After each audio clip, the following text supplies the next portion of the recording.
Youlien revient avec une question de sécurité. Que prévoit le gouvernement pour résoudre le problème sur la RN numéro 1 au niveau du pont RN-Dougou? Et là où ça déborde chaque année, je pense qu'on est très interpellé cette année. L'année passée, ça a eu lieu, on a vu.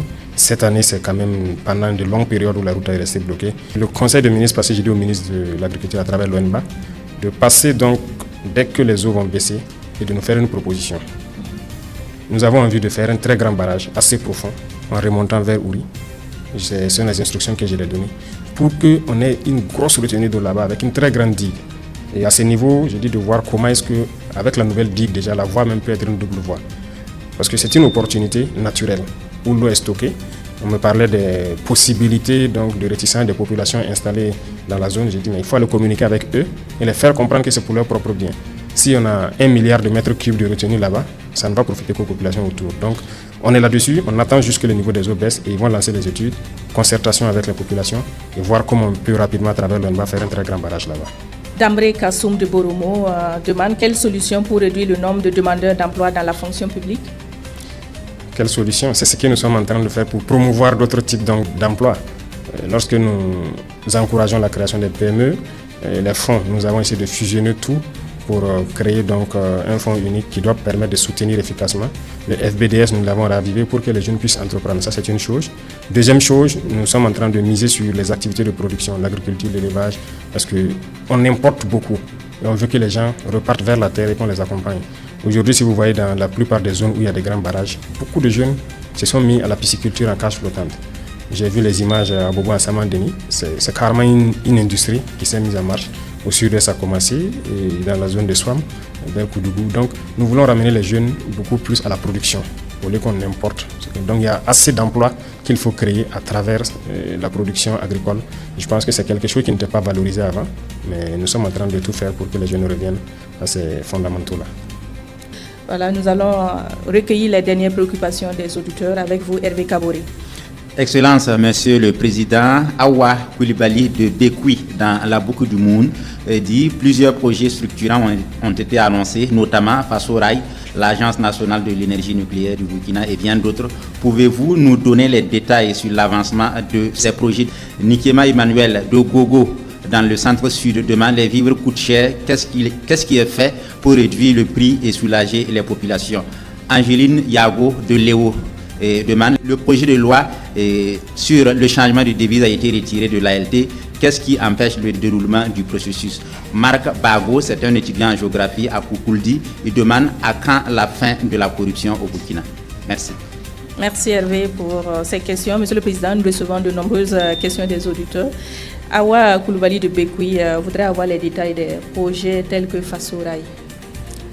Oui, il y a beaucoup de projets qui sont initiés, il y a beaucoup de projets encore qui restent à venir. Faso Rail, c'est parti d'un constat. Nous voulons faire des rails, parce que les rails qui sont là ne sont pas du tout modernes. Voilà pourquoi vous avez des vieilles locomotives. Ce ne sont pas des rails aux normes internationales actuellement, en réalité. Donc nous voulons avoir des rails aux normes pour avoir des trains modernes. Ce qui nous a amené à prospecter un peu à travers le monde pour créer des lignes de rails. Mais on s'est rendu compte que le coût est très très très élevé. Les derniers dossiers que j'ai vus, les kilomètres de rails nous coûtaient entre 17 et 18 millions d'euros. Donc plus de 10 milliards.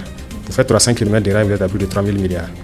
Donc nous avons décidé, au lieu de faire ça, s'endetter pour ce genre de construction, nous préférons envoyer l'emploi au Burkina. Donc mettre en place l'usine carrément qui produit les rails et qui pose les rails. Et ce sont des Burkinabés qui vont être employés dedans. Donc c'est ce qui nous amène à les prospecter et c'est en bonne voie. Nous sommes donc en train de, en phase de faire les contrats avec les partenaires qui veulent nous accompagner aussi avec ça pour l'implanter et produire nos rails. Là quand même on pourra desservir beaucoup de zones dans le pays. À quand la fin de la corruption au Burkina Faso? C'est une préoccupation de Marc Bago, étudiant à Koukouldi. La fin de la corruption. Si on dit que la corruption peut finir totalement, ça serait mentir. Mais nous travaillons à diminuer de manière drastique la corruption. Si on n'avait pas déjà atteint un certain niveau, on ne pourrait pas s'en sortir. Beaucoup de gens ont déjà dit depuis le début qu'on ne peut pas payer les salaires, on ne pourra pas faire ci, on ne pourra pas faire ça. Mais nous sommes là, on paye les salaires, il n'y a pas de ressources supplémentaires, il n'y a rien. Ça veut dire que la gestion a changé et nous allons continuer à serrer, à sévir. Et comme je disais, le CORAC bientôt va sortir des dossiers. Il y a des très gros dossiers de corruption. Et lorsqu'on va se mettre dans ces poursuites-là, je pense que ça va faire baisser un peu la température de la corruption. Angeline Yago de Léo dit ceci: les projets de loi incluant le changement de devise a été retiré de l'ALT. Qu'est-ce qui empêche le déroulement du processus? Retiré? Non, ça n'a pas été retiré. Il y a juste un paramètre que nous avons ajouté. Le conseil passé, je ne sais pas si le rapport a fait cas de ça, mais au journal officiel, ils pourront voir. C'est juste un ajout que nous avons apporté, donc c'est reparti à l'ALT immédiatement le soir du conseil passé. Je pense qu'ils vont se repencher là-dessus. Sinon, ça n'a pas été retiré, ça se poursuit. Chers auditeurs de Radio Burkina, nous avons reçu beaucoup de questions et malgré le rallongement de 30 minutes, toutes les questions n'ont pas pu être posées, mais rassurez-vous, elles seront reversées au président du FASO. Monsieur le Président, avant de conclure, je souhaiterais vous inviter à adresser un mot à l'ensemble de nos auditeurs et aux travailleurs de Radio Burkina à l'approche du 65e anniversaire de cette radio, le 25 octobre prochain, une date symbolique pour ce média de service public, toujours proche des populations et engagé à les informer avec rigueur et professionnalisme. Merci. Pour commencer donc par Radio Burkina, je souhaiterais donc vous dire merci. Merci pour tout le travail abattu durant toutes ces années et ce travail que vous faites actuellement dans ce contexte de crise pour toucher les populations au fin fond de nos villages, parce que la radio aujourd'hui est un instrument d'information, de sensibilisation. Donc félicitations à tout le personnel et joyeux anniversaire à l'avance.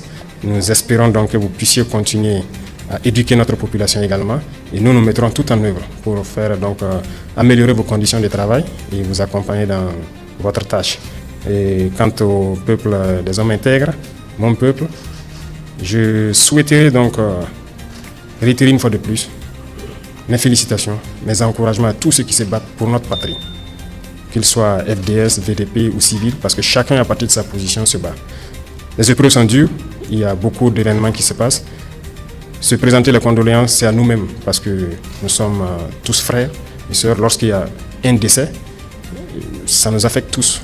Donc, je profite donc du micro, présenter les condoléances à tous ceux qui ont perdu des êtres chers et aussi souhaiter prompt rétablissement à tous ceux donc, qui sont actuellement blessés par l'effet du terrorisme. Et surtout au FDS et au VDP de maintenir ce cap, beaucoup de courage et que Dieu les protège dans leur combat. Que Dieu donc protège toutes ces populations résilientes qui se battent jour et nuit aux côtés donc, de nos forces pour pouvoir maintenir le Burkina Faso debout. Amen. Merci à tous. Amen. Merci. Excellence, pour conclure, nous avons reçu des questions et des contributions d'auditeurs de toutes les régions du Burkina, des locuteurs de plusieurs langues nationales. Les auditeurs souhaiteraient entendre votre mot de fin dans l'une des langues nationales. D'accord, merci beaucoup. J'aurais dû peut-être répondre à certaines questions donc, en langue nationale, même si mon Djoula ou mon Moré n'est pas peut-être soutenu comme on le dit. J'ai repris les cours avec le MENA-PLN pour bien apprendre le vrai Djoula, le vrai Moré. En tout cas, Aounichi, Abenichi, Anbaraji, Aminyana la Fedron, Alaka Beka la Nino Sabati, Alaka Ke Burkina, Amini Burkina, Here Mbani Burkina, Alaka Nan Here, Alaka Shini Gena de Bema, Alaka Hamina Ko Benoya. Je veux dire, Sambisi, Mampu Raim Fan Barka, Bark Minare, Mina Kiti. Mina kaw be badaba mina kiti Burkina yi wala tonson date donc pour merci pour le soutien à tous. Merci. Nous arrivons ainsi au terme de cette émission spéciale Antenne Directe. Merci au président du FASO, le capitaine Ibrahim Traoré, pour avoir pris le temps de répondre aux différentes questions et préoccupations soulevées au cours de cette émission. À l'issue de ces 2 ans de transition, le navire Burkina Faso continue de naviguer dans des eaux tumultueuses, certes, mais avec une direction affirmée. Si l'océan reste imprévisible, le capitaine Ibrahim Traoré et son équipage sont résolus à garder le cap, déterminés à conduire le pays vers des rivages plus sûrs.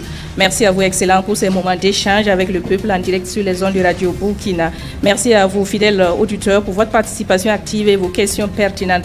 Merci également à l'UNALPHA et aux radios partenaires qui ont relayé cette émission. Chers auditeurs, continuez de rester informés et engagés pour contribuer chacun à son niveau à l'édification de notre chère patrie. Vive le Burkina Faso.